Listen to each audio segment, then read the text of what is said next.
Good afternoon, YouTube. Welcome back. We're back to Jonesy Chats Wrestling. I'm back here today with the man, Mr. SCW, the most controversial man in wrestling, maybe questionable. How are you today, Steve? Before we go into today's fantastic show, we've got a lot to talk about, mate. I didn't realize I was that controversial. How are you doing? Yeah, it's good to be here. Smackdown. Look forward to discussing it, and should be a lot of fun. Yeah, brilliant. Looking forward to it. The show plan for today, got a couple of things lined up. So we're going to do SmackDown. We're not going to cover every single detail of SmackDown, but we will cover quite a bit the important stuff, as always. We've got a lot of gossip to talk about today. So today's topics we're going to discuss: The Rock, is he coming back? Is he not? That's quite a big talking point. We've got the Samoa Joe, is he coming back or is he not coming back? That's another big one.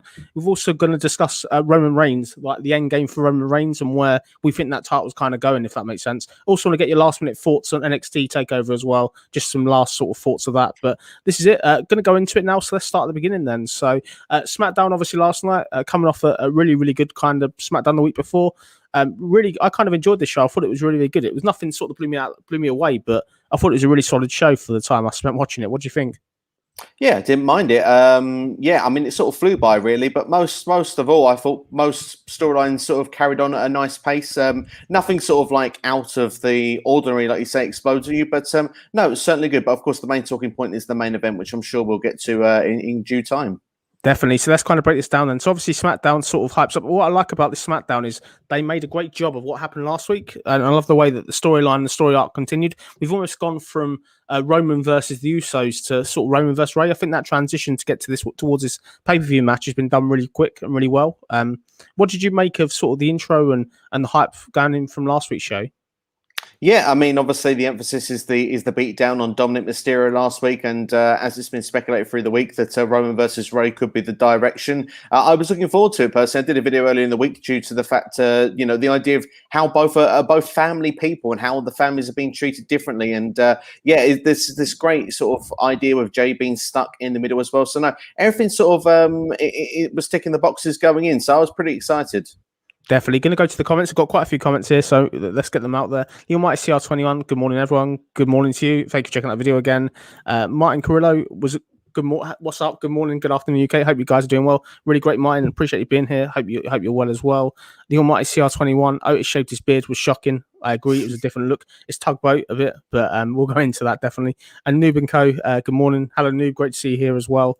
Going to keep going kind of with this then. So obviously going into this SmackDown, so we obviously had Usos kind of start the show. There was obviously a promo from Jimmy Uso, which is kind of there. Interesting to see this transition. What did you make of the opening promo from Jimmy Uso to start the show? Yeah, I mean, obviously, you don't have the same thing every single week, and Jimmy's points were sort of nailed on of how he was upset they didn't win the tag titles last week. That it was, in his opinion, Roman's the one that's the reason why they didn't do it on that second opportunity. Of course, with the referee on the first one. So yeah, I mean, understandably, he felt a bit irate. So I mean, this is just that next part of the story. So yeah, I was quite happy and looking forward to see what it's going to lead to. Definitely. I'm going to go kind of forward with this now. So moving kind of forward with this then. So obviously we have this sort of tension stuff. We get our first match of the night. It's a tag team match. We got Kevin Owens and Big E facing the current champion Apollo Crews and Sami Zayn. This was a really, really good match. I kind of enjoyed it. They got quite a bit of time. Crucially enough, Big E and Kevin Owens get the win. I enjoyed it. I thought it was clever. This is leading to a tag match next week again, and that'll be between Apollo and Commander Aziz against Big E and Kevin Owens. I'm a massive fan of this. I think they've done a great job of getting Big E something to do following the unfortunate release of Aleister Black. For me, I think this is a great way. Obviously, this is going to build to Apollo versus Kevin Owens, I presume, at Hell in a Cell. What do you make of the match? And we've got a tag match next week. Yeah, the match was good. Like you said, it was quite a lengthy match, probably the longest match on the show, if I'm not mistaken. But yeah, no, they put this pretty well together. Like you said, they slid back into the IC title picture, which I think we speculated on previously of what they would probably do. It was either that'll keep them off TV for a while, so I'm pleased that they've brought them back in. Yeah, I mean, the thing is, this was a good result if that's the direction they're going in. I feel I've seen Kevin Owens versus Apollo Crews now too many times in recent weeks, so I'm not really overly excited about this match happening again if that is the direction. I personally would prefer a triple threat with Big E involved just because that's something different. But yeah, of course, we're now leading towards that tag team match next week now. Like you say, instead of Sami Zayn, it'll be Commander Aziz in this place. First proper match for him on WWE TV. And Sami Zayn, of course, that conspiracy continues. Definitely. I really thought, like, when they did this match this week, I thought, why don't they let Commander Aziz wrestle? But the fact they've answered it this week, I thought they answered it. I think that's a really good response. The fact we're going to get a different match next week. I could see this being maybe a fatal four as well. I think they may go down that road again. But I think this is the time that Apollo's going to drop the belt. I can't see him coming out of this pay-per-view with the belt, if I'm being honest. I think Kevin Owens is the one that needs to get it. I think Kevin Owens deserves it. And I think Apollo's been great in that role. But I think they could do so much more with Kevin Owens as Intercontinental Champion. What do you think? Yeah, I mean, I would kind of agree with it. I think KO deserves some sort of title run in WWE. It's been a while now since he's held championship gold. And yeah, I mean, the thing is, I'm enjoying what they're doing with Apollo, but at the same time, like you say, it's good, but maybe they could make it great if it was KO as champion. But for me at the moment, I see actually the next IC champion potentially being Cesaro at this point. That's where I currently sit at the moment. Definitely. Moving kind of forward, then we had a backstage promo. We got Roman Reigns with Jey. So Jey and Roman, there's a lot of tension there. I really kind of enjoyed this. I'm liking the tension between Jey and Roman. Roman can't seem to control Jey, which is interesting to see. There are parts of this kind of promo where I'm thinking, why doesn't Roman just kind of smash him down? Because like Roman doesn't take it from anybody, but the sarcasm and stuff, it's quite good. What did you make of the interaction between Roman and Jimmy? It's been quite good, isn't it? Yeah, I enjoy all of what they're doing. I mean, as I've gone to say in previous weeks when we've done this, drama. That's pretty much what we've got here is drama. And it's ticking all the boxes all the way around. I mean, obviously with multiple different segments throughout the night, but of course it's mainly Jey Uso that just feels that uncomfortableness being stuck in the middle. And just the way that they were sort of talking together as well when it was Roman and Jimmy and stuff, it was very, very well done. Almost Jimmy's sort of almost on side sometimes when Roman's talking to him, but obviously he has his own agenda as well. Nothing's quite fully in place. And you do feel further down the line, it is leading towards a match between them two, but obviously WWE doesn't want to pull that trigger just yet. Definitely. Going to go to the comments. Got quite a few comments here, so I'll get to them before we kind of back up. So here we go. Thank you for your comments so far. The first one we got here. Did you see Brock Lesnar return last night on SmackDown? And he's the WWE champion, pal. And we got another from Mike Carrillo, very similar. Hopefully, WWE get not that one actually. The Mike Carrillo one here is: did you guys notice that Brock Lesnar signed a full-time contract with WWE? I'm guessing this is something to do with Din Don Hello. Did you notice that or not? I did see the caption on Twitter. I must admit, I wasn't paying full attention when it was happening live, but I did see the caption on Twitter. So yeah, I have seen it. Definitely. Going forward, Noob and Co here. I'm interested in this Roman Reigns Uso story. Pretty much reminds me of how I feel when I'm in Jay's shoes. Definitely. I think at the pay-per-view, it should be Roman and Jimmy, like instead of Roman and Ray. I'll put that out there now. I think this is the problem I have with it a little bit, like jumping kind of forward a bit now. It's a great match from your perspective. It's a new match. I get that. But this is one half of your tag team champions. And what has Ray done to get a number one contendership? He's not done anything. He hasn't beat anybody to get the shot. And I'm getting kind of a bit annoyed. They need to start building up the number one contenders. We're going into Hell in a Cell now with a 1 week build. It doesn't really work for me. What did you think of this upcoming match between Ray and Roman before we jump back to SmackDown? Well, okay, we'll say those points now then that I've probably saved for later in the show. But yeah, literally, the thing is, I've got no problem with the match itself. Like I said, it's a fresh match. I like the idea of what the story could lead to. But Hell in a Cell off 1 week build, it just ruins what the Hell in a Cell represents. And that's not what this shows really, that the pay-per-views come at the wrong time for SmackDown with their main event storytelling. They've had 5 weeks to build, which they've been building on another story. I think they could have done with another 3 or 4 weeks to get to the stage where they did Roman versus Ray if they wanted to do that. I don't think Hell in a Cell was necessarily needed, and I don't think the title was needed. But as for a story and as for a match, I am invested. But like you said, the match everybody wants would have been Roman versus Jimmy. Hell in a Cell, Jey Uso, special guest referee. I did a video on this about a month ago, and it seems that from wherever I look on Twitter, it feels like a lot of people have the same opinion on that. Definitely. I think the thing with it is what I'd also like to see is I don't know why they haven't done Roman versus Seth for Cesaro. That could have been something interesting as well. And if you want to put a fourth man in there, put Jimmy there as well. And it's something different. We know Roman's not going to drop this belt. We know that, but it's just something different. But I get it. We'll go into I think the Roman and Ray match is going to be fine. I think it'll be fun, but Ray's only there to take a beating. Let's be honest. Let's get that one now. Ray is only there to take a beating, and you've got more chance probably of Undertaker coming back and beating Roman Reigns than you have Rey Mysterio beating Roman Reigns. I can put my money on it now. What do you think of the match? Have you got any confidence in Ray to win? No, but I wouldn't have any confidence in Jimmy to win either. I think if that's where we're going, yeah. Reigns is not dropping that championship for a long time to come. So when it comes to that, it's all about the story for me. If they can tell a good story rather than actually the outcome of the match. Definitely. We're going to talk about Roman Reigns later in the video, where we think the end game is with him. We're going to get into that later in the video, but let's go back to kind of SmackDown. So we've got this Ding Dong Hello segment. This was really, really good. It's Seth Rollins and Bayley. Loads of heel heat here. Crucially enough, the doorbell goes. Then Cesaro's back. Great to see Cesaro back. Clearly, we needed him back. They got this match next weekend at the pay-per-view, so it's great to see him get his comeback. We then get Bianca come out as well. For me, I love this segment. I just thought when the doorbell ran, Bianca should have been there as well with Cesaro. There should have been a double beatdown. I think it was a missed opportunity, but I enjoyed this segment. It's great to see them build up these matches for the pay-per-view. What did you think of this segment? I actually thought it was done to perfection, actually, if I was honest, because I thought Cesaro needs to feel like a big deal of a return on his own. So I liked the way that it was put together. And I love the fact that literally Bayley and Seth were just like patting each other on the back of like, oh, we love what we've done to these other guys. Like it's, I thought that was pretty well put together. And obviously the beatdown was really good to destroy Bayley's set. And then for Bianca to come out at that point, you could just see Bayley, her would have been crushed already. And obviously from being the bully, she was the one that was being laughed at in the end. And it just shows that the bullies don't prevail. So yeah, I actually like the way the segment was put all the way around, and it's built for both matches, which comes towards the pay-per-view, and I am looking forward to both. I thought it was a good segment. Let's not take that away. It's definitely a good segment. Interesting to hear your opinion. I think great to hear that. I think definitely did what it needed to do. We got that hatred then, the feud building, which is great. Hopefully this will be paid off next week and be done. I'm really hoping this will be one and done really next weekend. But no, it was a good segment. Got one here for Nxt Steve. Afternoon, gentlemen. Is it a title match between Roman and Ray or just a straight up fight? They haven't said the title's on the line, to be fair, but I imagine it would just be a straight up fight. They haven't mentioned the world title at all, have they? And they've conveniently forgot that Ray's the tag team champion as well, and all the builds so far that I've seen. Yeah, I mean, I saw a graphic that said the Universal Championship, but it's an official graphic. That's the question. All things fly around on Twitter. I haven't looked on WWE.com. That's the place where it'll be official. Okay, we're going to go forward. For me, this was match of the night. This is controversial. I'll put it out there now. We've got Montez Ford versus Chad Gable. What a fantastic match. I really kind of enjoyed this. This just shows exactly what we've been saying for ages, that Chad Gable, what a fantastic wrestler. This guy is Kurt Angle 2021. This guy should be on Raw on his own on a singles push. I mean, this guy is that good that he can be up the main event card, if that makes sense. What did you make of this match and the continual greatness of Chad Gable? And Otis's new look as well.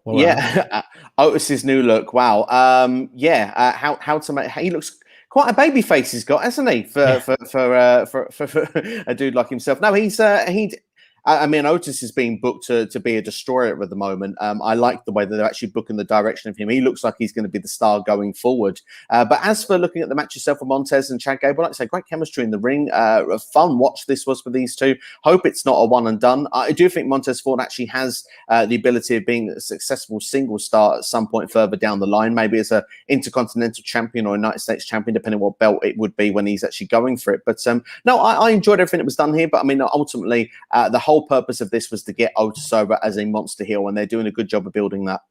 Definitely, I agree. It's exciting. Obviously, we're going to get this match probably again next week. They're building a tag team match, but I've enjoyed it. It gives Chad Gable something to do as well. But I think the rebuilding of Otis has been done really well, considering he dropped dropped the Money in the Bank briefcase under such suspicious circumstances last year. The rebuild of him has been done really, really well, and I want to see him do something. Coming out of this sort of tag team match, there's a great chance for the Mysterios to have like a decent number of contenders to it. I think there's a great opportunity there. I don't know why they haven't announced whoever wins this gets the number one contendership. I think that's something I'd like to see them do, but that's probably me jumping ahead. It could be, but you never know. Time will tell. I mean, I like when they do number one contender matches, and I don't think this one's going to be on pay-per-view. Like you say, I think it's a SmackDown feud that we've got, so maybe they will add it as somewhere a lot further down the line. But, plans always change. It feels like WWE just doesn't want to commit to that sort of stuff in 2021. Definitely. I'm going to put this out there, Steve, as well. I want to get your opinion. So would you say that's crazy talk by me saying that Chad Gable has the potential to be Kurt Angle, as good as Kurt Angle, like if he was pushed seriously? Or do you think he's too far gone? I don't know if the crowd would believe in it completely now he's that far gone, but what I would say is his in-ring ability cannot be questioned. The guy is one of the best technical wrestlers in the world, not just WWE. That Chad Gable in a different company would be treated like a megastar. I mean, of course, like I say, size goes against him, but everything else he more than makes up for. He's got great charisma and personality that goes with it as well. Chad Gable is a very special athlete. I'd like to see him get a real push in WWE. It feels that the only times though he seems to get those pushes, unfortunately, is when he's in the tag team. But you say Kurt Angle, he's definitely got that potential to be like one. Unfortunately, WWE books him like a Charlie Haas. Well said. Definitely going to go to the comments. We've got a question for you, Steve. I'm going to put it out there as well. So we'll jump to NXT Steve. I wanted Steve's opinion on this since I spoke to Jonesy about it before. Is Otis being booked to be the monster heel that Lars Sullivan was supposed to be? I like that question. That's a really good question. I'm going to say yes, because they haven't got someone of that sort of structure and build on SmackDown being booked the same like that since Lars Sullivan went. It's interesting, obviously, with the new look this week. I'm sure that's going to be the main talking point with Otis. But if they want to long term, you'd imagine that if they're going to push someone, they would push Otis out of this rivalry to be the heel, to be the monster. And that's what they were doing with Lars Sullivan. So I think it's a great comparison. Definitely. I'm interested what they do. They need that big man kind of on SmackDown, I guess, that monster, I guess, is kind of things. But I like the way that sort of Chad Gable's got control of him. He can ultimately control whether Otis is calm or not. But no, definitely. Great question, NXT Steve. Thank you for that. Got one here from Nubico. The Bailey and Bianca build up to Hell in a Cell is random. Hopefully Bianca Belair can feud outside of Sasha and Bailey, like Oscar and Rhea Ripley. I agree. It's one of them things. I think everyone's waiting. I don't know if it's just me. We're waiting for Sasha Banks to come back. We are waiting for this to either be a triple threat or the Bianca-Sasha Banks match. I think they're saving it for SummerSlam, in my honest opinion. But I still can't believe that Sasha's not been on TV, and they've done such a good job of keeping her off. Like you're missing her. You know what I mean? It's really done well. What do you think, Steve? The comment, the question. Yeah, I think so. They're doing a great job of keeping her off TV. I mean, actually, I don't know if I said it in the video, but credit to the way they kept Cesaro off TV for 3 weeks after that beatdown. They did it with Big E earlier in the year as well, before the Fastlane match with Apollo Crews. So they're actually doing a good job with this, where they keep people off TV in 2021. So credit where it is due. Yeah, I wonder where the direction will be long term, but I hope that Noob is correct that there will be other rivalries outside. I would have thought that Carmella would be the next one in line as the Money in the Bank opponent, but of course, after her loss to Liv Morgan this week, maybe that's a triple threat. Who knows? I'm not quite sure what the direction is, but clearly they're looking to get Carmella over as well with her new gimmick. Definitely. Next comment here, Martin Carrillo. Chad Gable, if he gets moved to Raw, I think he'll go catering. I hope sooner rather than later Vince finds something in him. Anyone that goes to Raw can go catering. I think that's the only trouble, but I agree, Martin. There's a risk of that, but we can wish. These people deserve a push. You know what I mean? It took Eddie Guerrero forever to get a push in WWE. He had to go to above mountains and stuff to try and get a push. It's one of them things. I just want to see talent that actually get used right, because WWE got so much talent they don't use right. Yeah, that's the thing. They don't use all their talent right, and we have to look at the releases and pretty much every podcast we've ever done, we say someone is being misused. So it is a very common theme. But yeah, I mean, you mentioned about Chad Gable if he gets moved to a catering crew. I'm just going to say one name to you, Drew Gulak. Yeah, well said. I guess that's the point. I don't know. I think Gable's more capable than Gulak, but they're similar. They're very, very similar in stature and stuff like that. So good analysis and good comparison, Steve. Got one here from Dom Mills. Afternoon, Jonesy and SCW. Afternoon, Dom. Thank you for checking out the video. I hope you're well, mate. Good to see you here. Just moving forward this one. So we obviously had this rematch. We got Corbin Nakamura. This is another match for the crown. Nakamura crucially gets a win. So we are tied at kind of 2-2 now. It looks like next week's the decider. The crown's finally up for stake. What did you make of this rematch? I'm happy to see this match again. It's giving both of them something to do on TV. What did you think of the match? And we're going to get a rematch next week again. Yeah, it's become a best of 5 series without us knowing at the start, isn't it? But yeah, no, I mean, it is what it is. I hope we get a conclusion next week, but I would have preferred it become King of the Ring tournament, but clearly the crown defense was the ultimate end game of this. So now we're going to see that. Now we're going to get a finalization what they're going to do with it. But I am loving what they're doing with Shinsuke Nakamura and Rick Boogs together. When it was put together, it was quite a random pairing, but I'm actually really enjoying it. So I hope that it's a change around, because I think Corbin could do with a change, and Shin has had a change, which has seemed to me has done more positive than negative so far. So I hope that Nakamura takes the crown, but I wouldn't be surprised if this is where Corbin picks up his victory and he keeps the crown. Definitely. Moving forward with this then, so we've got our last segment. This is our kind of segment of to end SmackDown. We've got Rey Mysterio calling out Roman Reigns. Really strong promo. There's a lot of cursing, which I'm surprised. Like, I love it when they curse in WWE, but then you have dolls. Like, I'm not going back to that now. I know we're talking about SmackDown, but the contradiction of they're able to swear, yet they're booking childish stuff. For me, it doesn't really work. More cursing and more blood and guts and glory. Please, moving forward, let's have hatred. Let's have feuds where people actually generally look like they hate each other. I think that's a small thing, but let's go to the promo. The promo was quite good. Crucially, Roman Reigns does come out, and then from nowhere, Dominic Mysterio comes out. Roman Reigns then destroys. Roman Reigns then destroys Dominic Mysterio again. Another powerbomb. So this is the Roman Reigns one man army destroying the tag team champions. I'm a fan of that. I don't mind it. For me, I think it's okay. This didn't really make me want to see this match at Hell in a Cell. I've got to be honest with you. This is what we're going to see probably at the pay-per-view. I didn't think we'd see it. I thought Ray would got some offense. I know he got the kendo stick and a few shots there, but to end the show without Ray getting any offense, like sort of being on top of such, I thought it was a bit silly. What did you think of this end segment?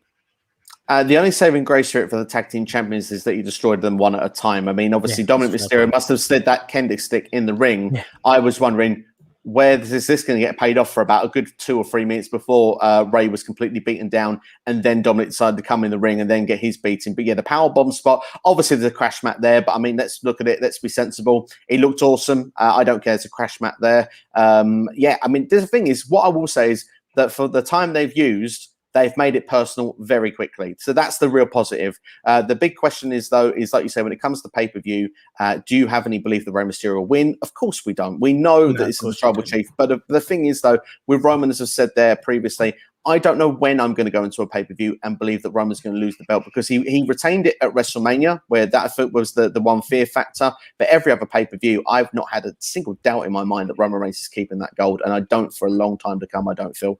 That takes us into a nice segment next. That's what we'll talk about next, Roman Reigns. But going into that last segment, I don't know if it's just me. I remember when Rey Mysterio was feuding with Brock Lesnar, and then Brock basically handed it to Ray, and then we got Cain Velasquez come out to try and equal the score. I think at this point, Ray needs help. He needs to get somebody in to help. I don't know whether that's going to be Jimmy. I don't think it'll be Jimmy, but for me, he needs some sort of equalizer. Obviously, next week's the go home show. Ray's got to get the offense, and if Ray kind of gets destroyed again, it's not really good. Like, that's the thing. I want it to be a bit. I know it's not a fair fight at the pay-per-view, but I want it to be sort of. You want to at least believe that Ray's got some sort of chance, like at the back of your mind. Yeah, I mean, I'm sure this is the thing, though. I mean, it's a Hell in a Cell match, which I know we all kind of say like, oh, that's too soon, and that's been made out of nowhere. But the structure can work to someone's advantage, and it can work for either the person that's meant to be the dominator, but it can also actually be to the advantage of the person that would be seen as the less likely one to win, because you only need one spot in that Hell in a Cell, and all of a sudden it becomes so believable that the other person can win. And one thing I will say is a closing thing to say on a positive note for it is that I believe they're making this match for a reason. Clearly, for storyline purposes, I think the story of the match on the pay-per-view, I'll go on record and say it now, the story of the match will be fantastic. Yeah, I agree. Let's rate this SmackDown then. So if we rate it out of 10, you can go first as the guest. What would you rate it out of 10? I think I'm going to go for a 6. I mean, like, the thing is, it was a good show. To be fair, I think 6 may even be a bit harsh. Let's go 6.5. The show was good, but it didn't scream out on me. But I mean, it flows so quickly, like SmackDown always does. It's a lovely length of a show. There's some good little matches in there, and a lot of people get TV time. So, no, overall, I think this did the job that it needed to do. So, yeah, 6.5 out of 10 for me. I'm going to go 7. I think it was really, really good. I enjoyed what we had. I love the length of the show. As you said, it flows really, really nicely. They did what they needed to do. They had to get that Roman Reigns Ray feud out there, ready for the pay-per-view. They did that, which was good. That's a tick on the checklist to a certain degree. But yeah, I thought it was a good show. It's interesting. They create stuff for next week. Every segment kind of had a point, and the fact they're pushing underlying talent in Otis and Chad Gable, I think, is really, really good. But 7 out of 10, and I want to see more of it. I wish I was watching SmackDown on Monday instead of Raw, in all honesty. But that's another subject. Yeah, of course. Yeah, I mean, the thing is, right now, the storylines that we have on Raw, I think we need to save for Tuesday. Goodness me, SmackDown seems to have a much positive feel about it. Definitely. So let's kind of go forward then. So speaking about Roman Reigns, Roman Reigns, there is 3 matches that apparently are lined up, long-term matches for him. I'm going to run them through you, Steve, and get your opinion if you think the belt's going to drop. The 3 money matches for Roman Reigns. One's out there already. It's quite obvious. This is John Cena, SummerSlam. That's going to be one. This is a John Cena that we last saw at WrestleMania kind of last year that hasn't been seen since. He's been off doing Fast and Furious and stuff like that. Do you think Roman Reigns, John Cena's going to be the one to take the belt? Is that a yes or no? And what do you think of the match when it happens? Not a chance. The thing is, the story of it, again, will be great, because obviously John Cena coming for his 17th world title, the chemistry that they had from the last time, they had a good match, but Roman was annihilated on the mic. It was the passing of the torch, but arguably they said Roman wasn't ready. Roman is now ready. It's not only to the point of passing of the torch, he would take the damn torch. That's how much it is now. Roman is the guy. It's to see if Cena still got it. Cena will have a good attempt. Cena will go for that 17th world title, but there's only one result at the end of the day. The only thing that's good about this is it's a big fight feel. Definitely. Do you think people care about John Cena? Because obviously last time he was in WWE, he was kind of not at the end of his line, but he's been this babyface the whole time. It's kind of one of them things where he went out with like little or no fanfare in that Bray Wyatt match. Do you think people will get behind him, if that makes sense? I've got the real question as well, Steve. Sorry to change tangents so many. While I think of this, it's come to me now. What are WWE going to have to do to get people to boo Roman Reigns? Because the fans are back soon, and I know they're piping in boos. These fans are going to cheer Roman Reigns. I'm sorry, everybody's going to cheer him. He's going to have to either attack a woman or do something dastardly to make people hate him. How would you make people hate Roman Reigns? Put it out there before we go on to the next part of the Roman Reigns discussion. I'll take both questions for you. I do the first one very quickly. Star power is what it is for John Cena. So I think people will. I think people are crying out for someone that they believe will actually be able to at least give that kind of big fight feel and the big main event. So I think that for SummerSlam. But for your other question, he was booed at WrestleMania. So this is my belief that he will be booed when it comes to the crowds, because Roman is savage right now. He's got the lines each and every week, and Paul Heyman will feed him something that will get that heat in each and every week. So I have no fear on that part.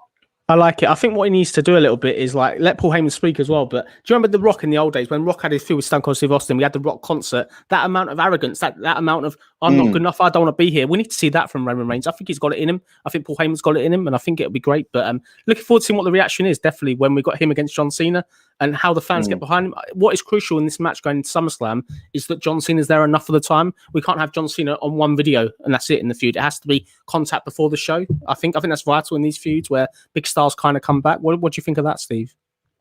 Well, John Cena's rumored to make the appearance on the first one in front of fans, and my belief of what I've been reading is that John Cena's been making that schedule pretty clear for SummerSlam. So my suggestion would be, if that rumor is true, he will be there each and every week. And John Cena doesn't feel like the kind of guy that would just be there one and done. I think that John Cena will be there for the build. He was there throughout the entire build of the Bray Wyatt feud on the road to WrestleMania, even during the actual empty Performance Center shows. Definitely. Let's go to match number 2 then. This is exciting now. This is really exciting. So obviously match 2, obviously next year, WrestleMania. We've got WrestleMania 38 next year. It's going to be obviously at the TNT Stadium, 80,000 fans. And it's Roman Reigns, and the other person, it's got to be The Rock. Rumors are this week that The Rock is going to be coming back at Survivor Series, allegedly, if he can get time off. He's getting older. He wants to do this match when there's fans there. For me, this is a money match. They've got a great history with it, with the whole, you let the whole Samoan dynasty down, you're a disgrace to the family, etc., etc. I'm talking about the promos now, before they've happened in my mind, but this is going to be a really, really good match if it happens. In terms of a winner for me, Roman Reigns is winning again. I think the danger with all these matches, unless somebody's going to be there for month after month, I can't see Roman dropping the belt for a night. What do you think of this match? Are you looking forward to it if it happens? And would you be happy to see sort of Roman Reigns back? Not Roman Reigns, sorry, The Rock back. Sorry, even. Yeah, no, that's fine. No, I think it would be filling the stadium. It would have the excitement. The Rock is The Rock. Of course, I'd be buzzing for it. I don't care if it's a one-off or what. I would want to see it. But at the same time, again, Roman Reigns would be the one there, because what's the purpose of making The Rock win? That wouldn't do anything for the company long term. No. You'd be burying your top star to someone that's been in movies for the last number of years. Roman Reigns would have to go over, but like you said, though, the story though would be phenomenal. Definitely. I've got one question for you, Steve, as well. Are we ever going to get to the point in WWE, like Raw or SmackDown, we're ever going to get somebody, the equivalent of Rock, that can face a Roman Reigns without having to come back on these big show cameos, like we are with the Rock and sort of other people coming back from, like John Cena, for example? Will we ever see somebody that's on the roster already all the time at that level?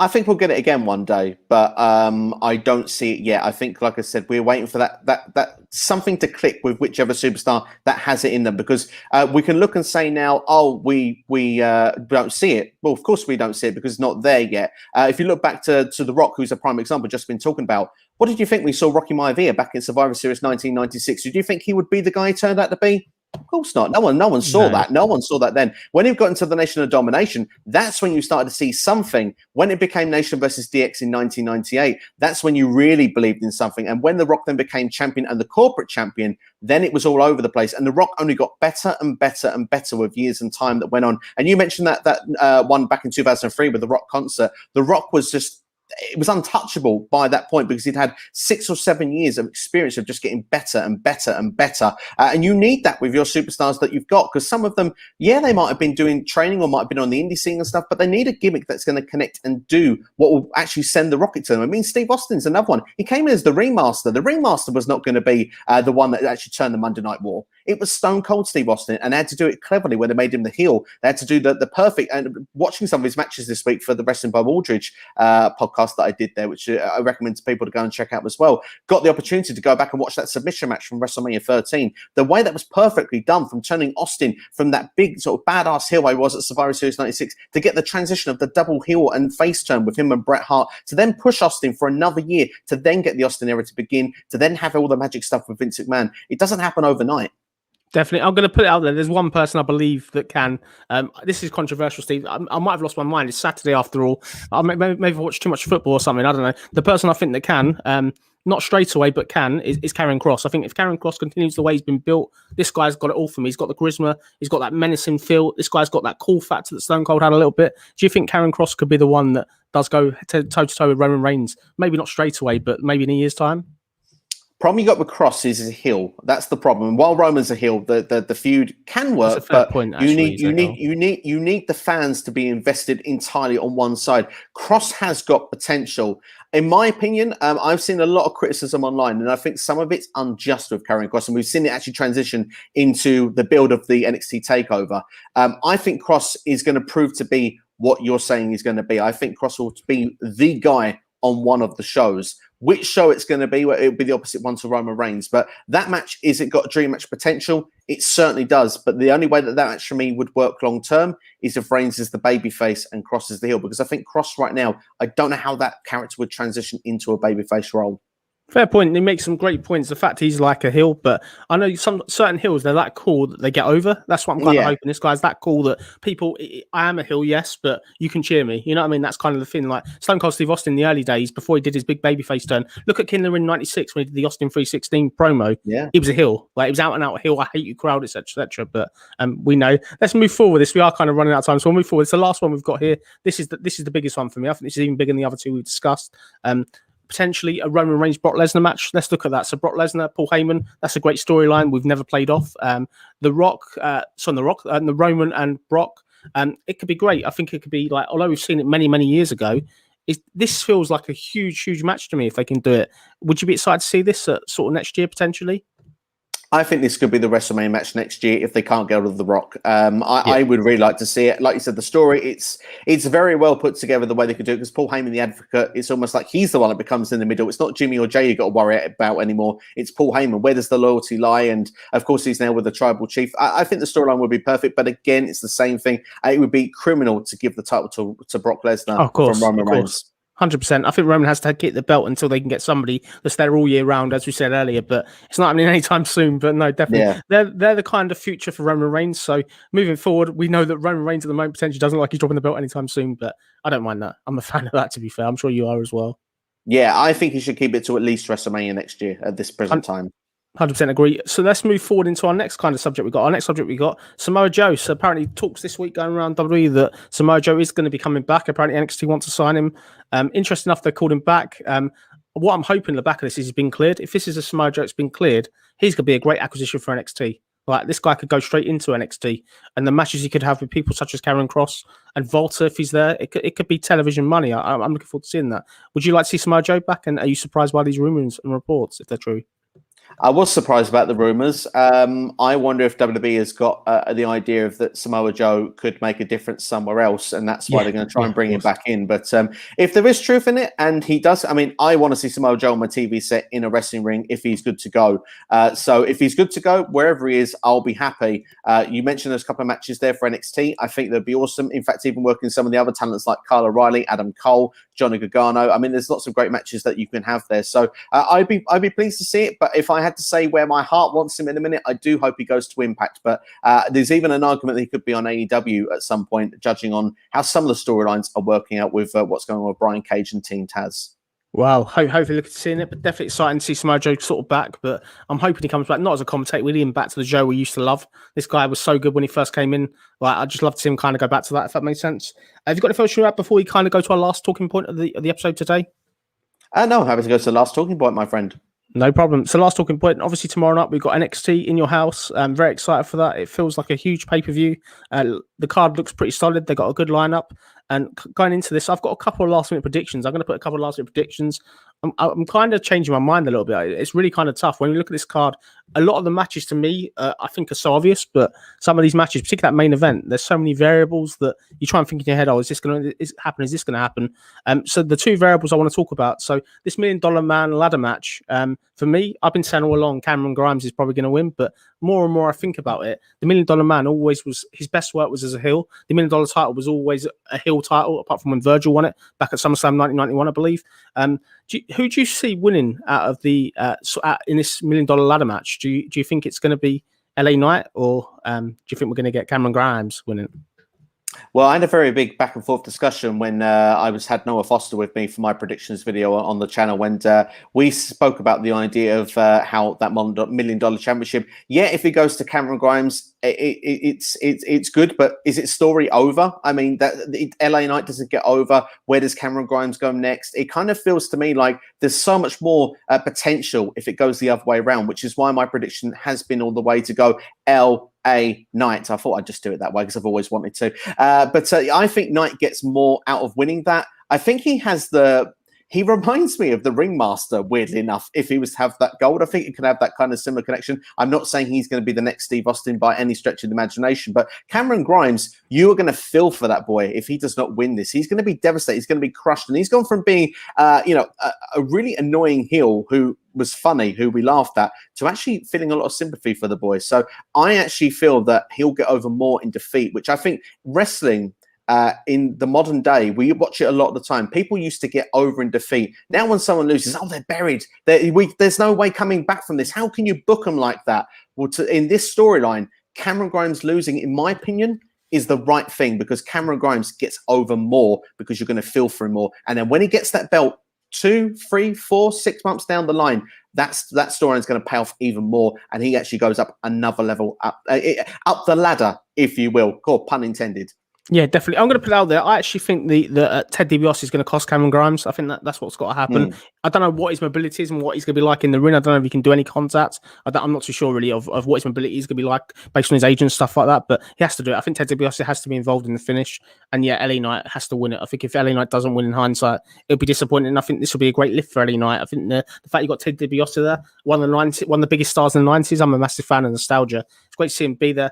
I just think from this Ted DiBiase so far, we haven't really seen the heel devious side because back in the 90s, I remember going back to 94 now, we had the Ted DiBiase $1 Million Stable where he went out and bought Tatanka. He bought 1, 2, 3 kids. You know what I mean? He could buy anybody. I want to see that devious Ted DiBiase. I want to see him be devious. And I think this title belt, as I said earlier, really works better when a heel's got it. I think if a babyface has it, it's doesn't really work for me. Even though Cameron Grimes is great in his role. I have to agree. But we have to remember as well, integral parts of the story, $1 Million Man has been outbidding Cameron Grimes every time to the point where that's why we had the Ted DiBiase bits. That's why we had them to begin with. And like you said there, that's where you're going to feel the sympathy as well. Imagine Cameron Grimes is going up the ladder, which is what makes this match so perfect. It's a ladder match because all you need is a low blow. TWS has got to do a lot to get a low blow in or to shake and push that ladder over. That's all that needs to be done. Story is told. It's going to be done to perfection. Cameron Grimes, you know the facials are going to be on point. So, yeah, for me, that is the only way that you should book it, really. But either way, it should be a phenomenal match. But, yeah, LA Knight stays as my prediction. Definitely. Last talking point tonight, just before we end the video, I'm going to go to the comments. We'll get the last talking point. Last talking point will be this fantastic NXT main event. I just want to get your final thoughts. Go through a few final thoughts on mine as well. Going to go to the comments. We've got one here. So Don Mills, you're on fire, Jonesy. Thank you. I don't know if I'm on fire, but I'm a bit excitable. I think I've had too much sugar or something at lunch, probably. I don't know why, but it's pay-per-view weekend. You've got to be this excited. We're not reviewing Raw, so that's why I'm so excited, probably. Maybe. Brutal, sorry, but truth. Got another one here.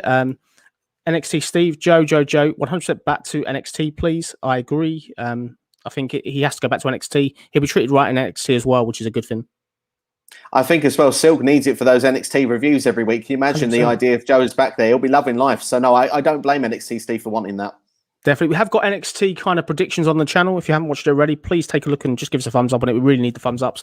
We appreciate sort of all the watches as well. Also, check out Steve's channel for his NXT predictions with Noah Foster. That's a great video. I finally met somebody who can talk more than me and quicker than me. That could be we might need to do a talk off sometime about wrestling. I think you could be the host for that. If you're up for that sometime, Steve. I'm always up for a collab. So, yeah, I'd happily have you guys working together. It'd be a lot of fun.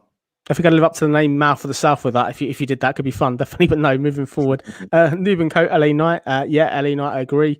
And Review Geek 3000. Let's talk everything wrestling. Awesome partnership, guys. Nice to see the wrestling community working together on YouTube. Thank you very much. It's great to see you here. I hope you're well. And yeah, everyone check out Review Geek 3000's channel as well if they haven't already.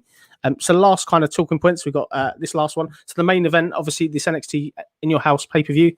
We've got this Fatal 5-Way. Really kind of excited about it. It's for the best wrestlers in WWE, arguably, like in ring.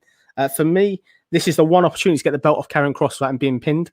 And there's a real chance he loses this. This is the one time I can see him losing the belt. If he wins here, where does he go next apart from go against Adam Cole? What do you think, Steve? Who's going to win and how does it play out? So on my predictions, I said Adam Cole as the winner. And my reasoning for it was that I believe Karrion Kross will be called up to Raw or SmackDown in the coming weeks and months because NXT call-ups are rumoured. So if Vince McMahon was to look at the roster, which one is going to light up his eyes the most? It's going to be the big muscly man in Karrion Kross. And obviously with Scarlett by his side, I can't see how they wouldn't be called up and pushed to the moon. Sorry, Cameron Grimes. But like literally, it's for me, I would say that if Kross is staying in NXT, then there's only one result. Because if you look at the story, the way it's been built in, everybody has took a dig at Cameron Grimes, I'm saying now every time, Karrion Kross with his in-ring work, saying he's overrated, actually saying that it's all just to make the vein on his head pop and you've got inside his head. There's all this sort of storytellings of seeds of doubt of Karrion Kross. If he loses, then arguably you could turn around and say, well, he's not going to look good in the sign of defeat. So if he stays in NXT, there's only one winner. Karrion Kross will destroy everybody and look like the most dominant champion. I still think there could be a room as well for Kross and Adam Cole further down the line to have a one-on-one singles match. But like I say, with the call-up, Adam Cole snuck through the back door. He was not meant to be in his position. It's not meant to be his opportunity. He comes in winning this title here by pinning someone like Kyle O'Reilly, would actually then get the big controversial feel out of it and will probably be the biggest talking point. So I think takeovers are best with talking points. So for that reason, if Kross is called up, the prediction is Adam Cole. You said it perfectly, mate. You stole my line there. I was going to say that Kyle O'Reilly has to be pinned by Adam Cole, but no, well done, mate. I think a great prediction. Definitely looking forward to seeing this kind of show. Just before we end the video today, going to go to the last comments we got here. Nxt Steve, draft is planned for end of August, start of September, so this could be it for Karrion. He's going up. WWE wants him. There was a podcast yesterday by Dave Meltzer, which Dave Meltzer, I think, is credible. A lot of people question whether he's credible, but I think he's very credible. He said that the long-term plan is they want Karrion Kross and they also want Raquel Gonzalez. So they want to get them up there within the next year. Obviously, Raquel at the moment, she's the NXT Women's Champion. I can't see her going like straight away. She's not going to lose on Sunday at the pay-per-view. Karrion Kross, he's long awaited on the main roster. I could see him and Bobby being something, but it's two heels, as we said. But would you be happy seeing sort of one of them two go up at the moment?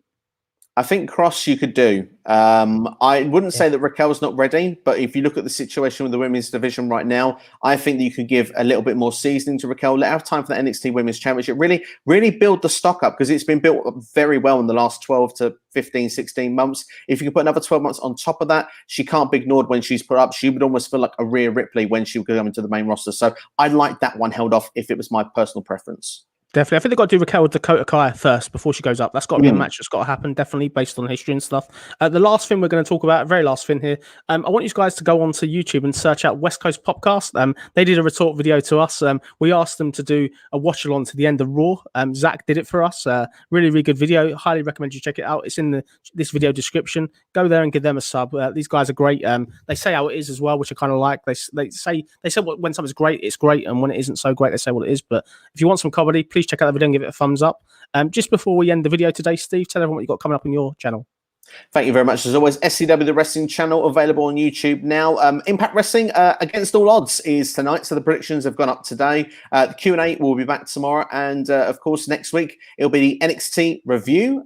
We've got Hell in a Cell predictions, another live Q&A. It's a busy time. So yeah, make sure to get yourselves over there, hit the sub button, hit the notifications bell as well. You'll be notified each and every time a video is released, and there's lots of videos for you to check out in the meantime, including the last SCW Live, which featured the fantastic Ella J. Recommend you go and check that out if you haven't already.